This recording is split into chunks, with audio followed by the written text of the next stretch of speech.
강황과 울금은 이렇게 다른데 우리나라에서는 울금을 강황이라고 오해하시는 분들이 상당히 많습니다.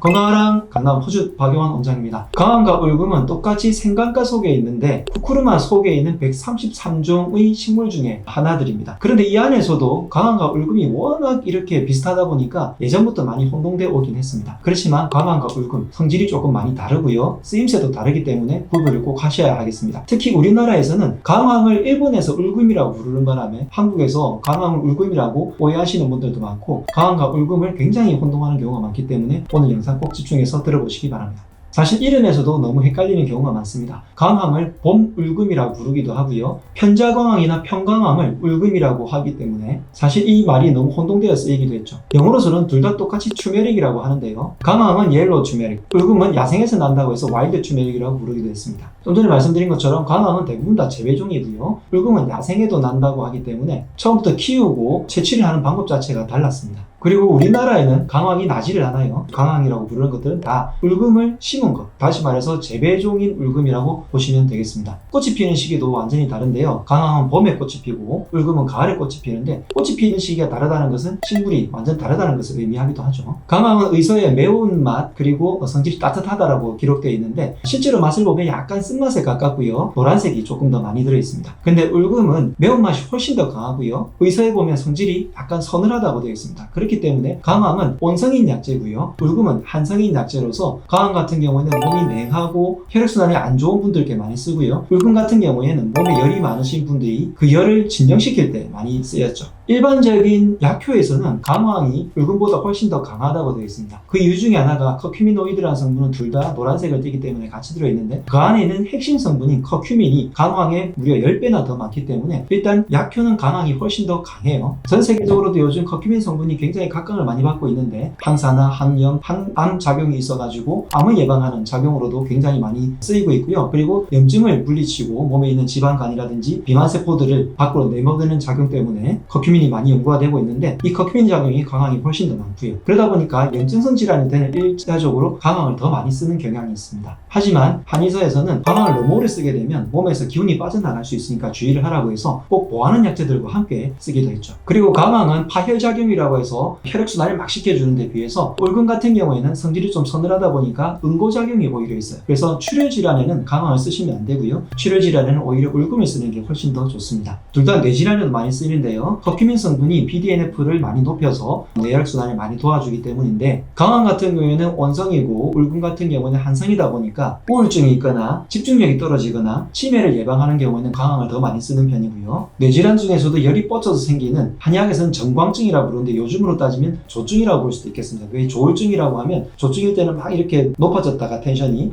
우울증일 때는 뚝 떨어지는 그런 상태일 때 조증이 해당하시는 분들은 울금을 많이 쓰기도 하죠. 자, 강황과 울금 이제 조금 차이가 보이십니까? 정리를 하자면 강황과 울금 둘 다 항산화, 항염, 항암 작용은 있긴 하지만 이런 작용들이 강황이 훨씬 더 강하고요. 그리고 강황은 살짝 원성을 띠고 울금 같은 경우에는 살짝 한성을 띠기 때문에 우리 몸에서 혈액순환이 필요한 이런 상태에서는 강황을 더 많이 쓰고 몸에서의 응고작용이라든지 혹은 열을 낮춰주는 이런 질환에서는 울금을 더 많이 쓴다. 그리고 뇌에 있어서도 활동을 더 많이 일으켜줘야 되는 집중력 장애 혹은 우울증이라든지 치매 같은 그런 증상에는 강황을 더 많이 쓰고요. 조증으로 열이 막 뻗치는 그런 증상에는 울금을 더 많이 쓴다. 이렇게 정리를 하면 되겠습니다. 강황과 울금 굉장히 많이 혼동되는 식물들인데요. 차이점을 잘 아시고 활용하시면 훨씬 더 몸에 도움이 될 거예요. 내용이 좋으셨으면 구독, 좋아요, 알림 설정해 주시면 힘이 되겠습니다. 건강하라!